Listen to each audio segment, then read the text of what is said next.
حمد و صلات کے بعد کما حق ہو تقوی الہی اختیار کرو اور اسلام کے مضبوط کڑے کو اچھی طرح تھام لو۔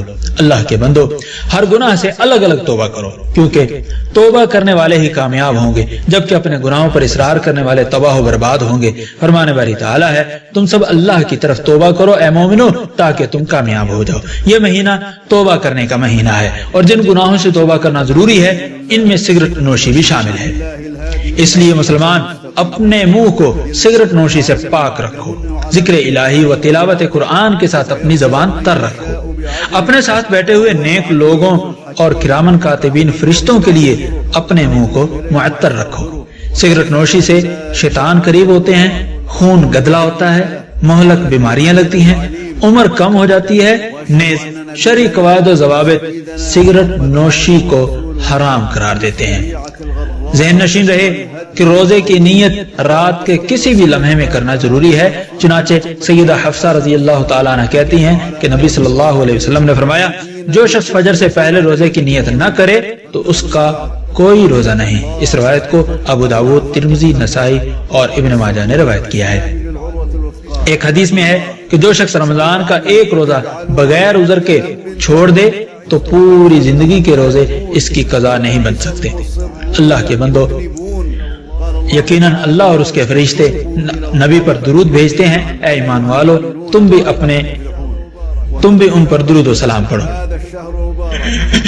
اور آپ صلی اللہ علیہ وسلم کا فرمان ہے، جو شخص مجھ پر ایک بار درود پڑھے گا اللہ تعالیٰ اس پر 10 رحمتیں نازل فرمائے گا۔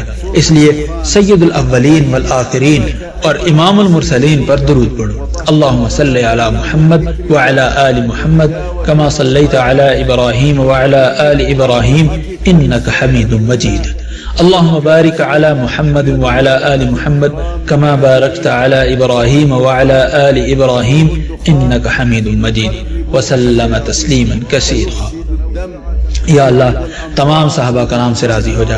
یا اللہ ہدایت یافتہ ائمہ و خلفائے راشدین ابو بکر، عمر، عثمان اور علی سے راضی ہو جا۔ یا اللہ تمام صحابہ کرام، عشرہ مبشرہ، بیت رضوان میں شامل صحابہ کرام اور دیگر تمام تابعین اعظام اور قیامت تک ان کے نقش قدم پر چلنے والے سب لوگوں سے راضی ہو جا۔ یا اللہ ان کے ساتھ ساتھ اپنی رحمت، فضل اور کرم کے صدقے ہم سے بھی راضی ہو جا یا ارحم الراحمین۔ یا اللہ اسلام اور مسلمانوں کو غلبہ عطا فرما۔ یا اللہ اسلام اور مسلمانوں کو غلبہ عطا فرما۔ یا اللہ اسلام اور مسلمانوں کو غلبہ عطا فرما۔ یا اللہ کفر اور کافروں کو ذلیل و رسوا فرما۔ یا اللہ شرک، مشرکوں اور بدعتی لوگوں کو ذلیل و رسوا فرما یا رب العالمین۔ یا اللہ ہم تجھ سے سوال کرتے ہیں کہ تو بدعات کا خاتمہ فرما دے۔ یا اللہ روزے قیامت تک کے لیے بدعات کا خاتمہ فرما دے۔ یا اللہ تیرے دین اور نبی کی سنتوں سے متصادم بدعات کا خاتمہ فرما دے۔ یا اللہ روز قیامت تک کے لیے بدعات کا خاتمہ فرما دے یا رب العالمین یا ذوالجلال والاکرام۔ یا اللہ تیری کتاب اور سنت نبوی کا بول بالا فرما یا ارحم الراحمین۔ یا اللہ اپنے دین، قرآن اور سنت نبوی کا ساری دنیا میں بول بالا فرما یا قوی یا متین۔ یا اللہ اپنے رحمت کے صدقے تمام مؤمن اور مسلمان مرد و خواتین کے معاملات سنوار دے یا ارحم الراحمین۔ یا اللہ ہر جگہ اور ہر وقت مسلمانوں کے حالات درست فرما دے یا رب العالمین۔ یا اللہ ہم سب مسلمانوں کو تیرے دین کی سمجھ عطا فرما۔ یا اللہ ہم سب مسلمانوں کو تیرے دین کی سمجھ عطا فرما یا رب العالمین۔ یا اللہ مقروض مسلمانوں کے قرضے چکا دے۔ یا اللہ مقروض مسلمانوں کے قرضے چکا دے یا رب العالمین۔ یا اللہ تمام مسلمان بیماروں کو شفا یاب فرما۔ یا اللہ تمام مسلمان بیماروں کو شفا یاب فرما۔ یا اللہ اپنی رحمت کے صدقے تمام مسلمان بیماروں کو شفا یاب فرما یا ارحم الراحمین۔ یا اللہ اپنی رحمت کے صدقے مسلمان قیدیوں کو رہا فرما یا ذوالجلال والاکرام یا ارحم الراحمین۔ یا اللہ ہمیں اور ہماری اولاد کو شیطانی چیلوں، چالوں اور شیطانی لشکروں سے محفوظ فرما یا رب العالمین۔ یا اللہ تمام مسلمانوں کو شیطان مردود کے ہمہ قسم کے شر سے محفوظ فرما یا رب العالمین۔